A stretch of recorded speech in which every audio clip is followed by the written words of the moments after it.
अलिफ लैला शहजादा जैनुस्सनम और जिन्नों के बादशाह की कहानी। यदि आप मेरी चैनल में नए हो तो मेरी चैनल को सब्सक्राइब करें, शेयर करें और लाइक करें। धन्यवाद। शहरजाद ने बादशाह शहरयार को अगली कहानी सुनाना शुरू किया।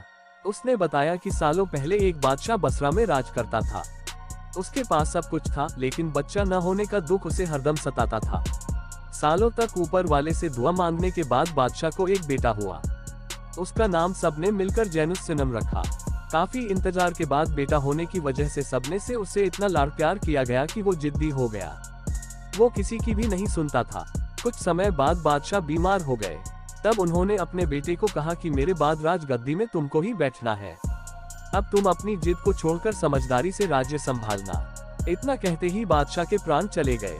कुछ दिनों का शोक करने के बाद जैनुस्सनम बादशाह बन गया। उसने खुले हाथों से राजमहल का सारा खजाना लुटाने लगा। उसने राज्य के बड़े पदों पर भी अपने दोस्तों को रखना शुरू कर दिया। कुछ समय बाद खजाना खत्म हो गया और राज्य की हालत देखकर सैनिकों ने नौकरी छोड़ दी। राजमहल का ऐसा हाल देखकर नए बादशाह को दुख हुआ। उसने अपने सारे दोस्तों को बड़े पदों से हटा दिया और सभी अनुभवी लोगों को रखा। सबने बादशाह को उनकी गलतियों के बारे में बताया। बादशाह को सब कुछ समझ तो आ गया था, लेकिन पैसे न होने की वजह से राज्य चला पाना मुश्किल था। दिन रात जैनुस्सनम यही सोचता था कि कैसे पैसों का इंतजाम करे। ये सोचते सोचते एक दिन बादशाह की आंख लग गई। उसी वक्त उसने सपने में एक बूढ़े व्यक्ति को देखा। उसने जैनुस्सनम से कहा, तुम जल्दी ही अमीर बन सकते हो। इसके लिए तुम्हें तुरंत मिस्र की राजधानी काहिरा अकेले जाना होगा। जैसे ही उसकी नींद टूटी, उसने सपने के बारे में अपनी माँ को बताया। बादशाह की माँ ने उसे इतनी दूर अकेले जाने से कई बार मना किया, लेकिन जैनुस्सनम जिद्दी था। उसने माँ की एक नहीं सुनी। माँ के हाथों में राज्य की जिम्मेदारी सौंपकर वो चुपके से काहिरा के लिए निकल गया। कुछ दिनों की यात्रा करके जैनुस्सनम काहिरा पहुंचा। काफी थकान होने की वजह से वो सामने दिख रहे मस्जिद में जाकर सो गया। सोते ही उसे दोबारा वो बूढ़ा दिखा। उसने सपने में कहा कि तुम्हारे अंदर बहुत हिम्मत है, तुम यहाँ पहुँचे, मुझे अच्छा लगा। अब तुम वापस बसरा चले जाओ, तुम्हें अपने राज्य में ही धन मिलेगा। इतने में ही बादशाह की नींद खुल गई। उसके मन में हुआ कि मैं बेवकूफ बन गया। इतना सोचते हुए वो अपने राज्य लौटा। वहां पहुंचते ही उसने अपनी माँ को सब कुछ बता दिया। माँ ने उसे कहा, मैंने तुम्हें वहां जाने से मना किया था। दुखी मन से इस बारे में सोचते हुए जैनुस्सनम सो गया।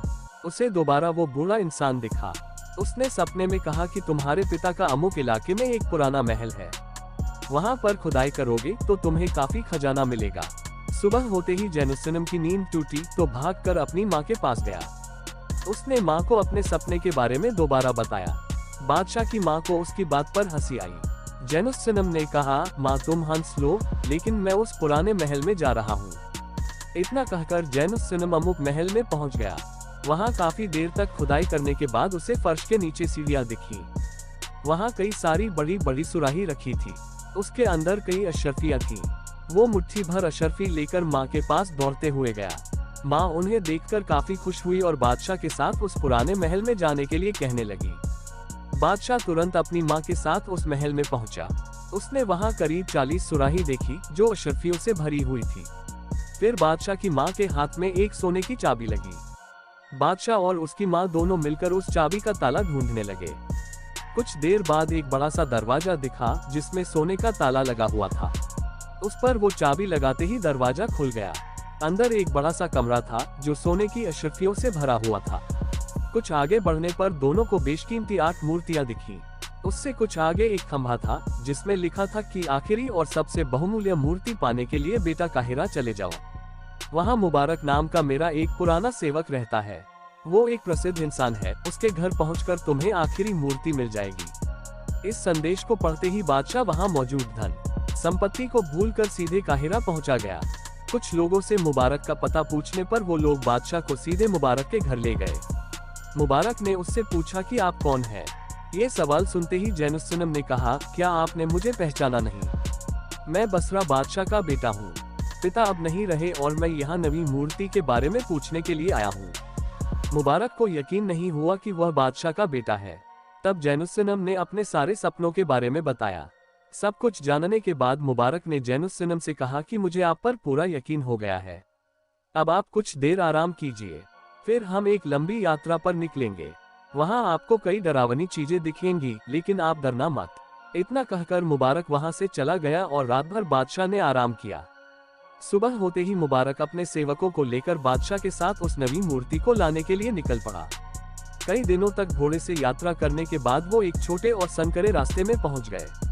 फिर मुबारक ने सभी सेवकों को वहां इंतजार करने के लिए कहा और खुद बादशाह के साथ आगे बढ़ने लगा। तभी वहां बड़ी सी नदी दिखी। उसे देखते ही जैनुस्सनम ने कहा कि इसे हम कैसे पार करेंगे। तब मुबारक ने बताया कि यहाँ एक जादुई नाव आएगी, उसमें अगर कुछ अजीब दिखे तो न घबराना और न ही कुछ सवाल करना। अगर नाव में बैठकर आपने कुछ भी बोला तो तुरंत नाव पानी में डूब जाएगी। तभी एक हाथी के सिर वाला आदमी चांदी की नाव लेकर आया। उसने जैनुस्सनम और मुबारक दोनों को एक एक करके अपनी सूंड में उठाया और नाव पर बैठा दिया। कुछ घंटे की दूरी तय करने के बाद उसने अपनी सूंड से दोनों को उसी नदी के उस पार उतार दिया। वहां पहुंचते ही मुबारक ने जैनुस्सनम को बताया कि ये जिन का इलाका है, हमें यहाँ सावधानी से रहना होगा। मैं मंत्र पढ़कर जिन के बादशाह को बुलाएंगे, बस उसके आते ही उसे सिर झुकाकर नमस्ते करना होगा। वो इंसान या राक्षस किसी के भी भेष में आ सकता है। तब मुबारक ने मंत्र पढ़कर एक चादर से खुद को और बादशाह को ढक लिया। मंत्र के उच्चारण के बाद जोर से बादल गरजे और जिन्नों का बादशाह मनुष्य के रूप में आया। तभी जैनुस्सनम ने चादर हटाकर जिन को झुककर सलाम किया। जिन ने जैनुस्सनम के पास आकर कहा कि मैं जानता हूँ कि तुम मेरे दोस्त के बेटे हो। वो जब भी मेरे पास आता था तो मैं उसे हीरे की मूर्ति देता था। 8 मूर्ति देने के बाद मैंने नवी मूर्ति तुम्हें देने का वादा किया था। अब मैं तुम्हारे पिता को दिया हुआ वादा पूरा कर सकता हूँ। बस तुम्हें पहले मेरी एक इच्छा पूरी करनी होगी। तुम्हें एक सुंदर मन की लड़की को इस जिन नगरी में लाना होगा। तब जैनुस्सनम ने जिन के बादशाह से कहा कि मैं किसी का मन कैसे देख सकता हूँ। हम इंसान किसी के मन में क्या चल रहा है यह नहीं जान पाते हैं। जिन के बादशाह ने कहा कि हम जिन भी इंसान की तरह ही किसी का मन नहीं पढ़ सकते। हाँ, मैं तुम्हें एक कांच दे सकता हूँ। जिन ने आगे कहा कि यह एक जादुई कांच है। इसमें जिस भी लड़की की शक्ल सुंदर दिखे तो समझ जाना कि उसका मन अच्छा है। इस शीशे की खासियत यही है कि इसमें किसी भी बुरे दिल वाले की शक्ल अच्छी नहीं दिखती है। बस ध्यान देना कि जब तक वो हमारे इस जिन राज्य में आए तब तक उसका मन साफ ही होना चाहिए। अगर यहाँ पहुँचने पर उसका मन मैला दिखा तो उसकी सजा तुम्हें मिलेगी। जिन की बात सुनने के बाद जैनुस्सनम और मुबारक दोनों उसी नाव से नदी के दूसरी ओर पहुँच गए। दोनों वहां से उनका इंतजार कर रहे सेवकों के साथ काहिरा लौट आए। कुछ दिन आराम करने के बाद जैनुस्सनम एक अच्छे मन वाली लड़की ढूंढने के लिए बाहर जाने लगा। तब मुबारक ने बताया कि इस इलाके में कई सारी लड़कियां हैं, पहले इसी इलाके से लड़कियों को ढूंढते हैं। इतना कहते ही मुबारक ने एक बुढ़िया को लड़कियां ढूंढने का जिम्मा दे दिया। कुछ ही दिन में वो बुढ़िया कई सारी लड़कियां मुबारक के घर लेकर आ गई। सारी लड़कियां दिखने में काफी खूबसूरत थी, लेकिन जादुई कांच में कोई भी सुंदर नहीं लग रही थी। शहर की सारी लड़कियां देखने के बाद मुबारक और जैनुस्सनम दोनों ही बगदाद चले गए। मुबारक और जैनुस्सनम दोनों ने मिलकर बगदाद में अच्छे दिल वाली लड़की ढूंढना शुरू किया। कई दिनों तक कुछ न होने पर दोनों ने एक कमरा किराए पर ले लिया। उनके पड़ोस में मुराद नाम का आदमी रहता था। उसने एक दिन दोनों से बगदाद आने का कारण पूछा। मुबारक और जैनुस्सनम ने उसे बताया कि वो एक अच्छे मन की लड़की ढूंढ रहे हैं। उन्होंने मुराद को यह नहीं बताया कि उन्हें लड़की को जिनके पास लेकर जाना है। ऐसे में मुराद को लगा कि जैनुस्सनम बादशाह खुद विवाह करने के लिए लड़की ढूंढ रहा है। ये सोचकर मुराद अपने साथ बादशाह को एक लड़की के घर लेकर गया और उसके पिता से बातचीत करने लगा। तभी उसकी बेटी वहां आई तो मुराद ने उसे चेहरे से नकाब हटाकर सबको आदाब करने के लिए कहा। लड़की ने जैसे ही चेहरे से नकाब हटाया तो जैनुस्सनम उसे देखता ही रह गया। उसके मन में हुआ कि यह लड़की तो मेरी ही होनी चाहिए।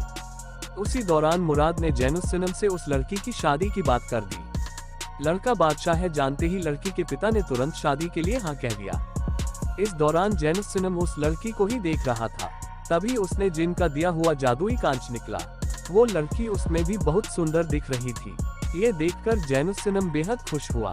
तब तक मुराद ने दोनों का निकाह भी तय कर दिया था। जैनुस्सनम शादी की बात सुनते ही डर गया, लेकिन उसे उस लड़की से प्यार हो गया था। इसलिए 2 दिन बाद उसने लड़की से निकाह कर लिया। जैनुस्सनम उससे प्यार करने लगा था, इसलिए चाहता था कि वो उसे अपने शहर लेकर जाए। तभी मुबारक ने कहा कि तुम ऐसा बिल्कुल भी मत करना, वरना जिन तुम्हें बुरा दंड देगा। किसी तरह से अपने दिल पर पत्थर रखकर वो उस लड़की को जिन के शहर लेकर जाने लगा। रास्ते में मुबारक से जेनुसिनम की पत्नी ने पूछा कि मेरे पति मेरी तरफ देखते भी नहीं हैं। क्या ये मुझे पसंद नहीं करते? इसका जवाब देते हुए मुबारक ने बताया कि वो तुमसे बहुत प्यार करता है, लेकिन उसकी कुछ मजबूरी है। इतना कहकर उसने जिन का वो पूरा किस्सा सुना दिया। लड़की जोर जोर से रोने लगी, लेकिन कोई उसकी मदद नहीं कर सकता था। कुछ ही देर में तीनों जिन के शहर पहुंच गए। जिन्नों का बादशाह लड़की को देखकर बहुत खुश हुआ। उसने मुबारक और जेनुसिनम दोनों को अपने राज्य वापस लौटने के लिए कह दिया। फिर उसने जेनुसिनम को कहा कि तुम्हें वो नवी मूर्ति अपने उसी महल में मिल जाएगी। इतना सुनकर दोनों वापस आ गए। जेनुसिनम उस लड़की की याद में रोता रहा, लेकिन कुछ कर नहीं पाया। वो वापस काहिरा आया और माँ को सब कुछ बता दिया। माँ ने कहा कि अब तो वो मूर्ति वहाँ आ गई होगी, चलो उसे चलकर देख लेते हैं। माँ की जिद को देखते हुए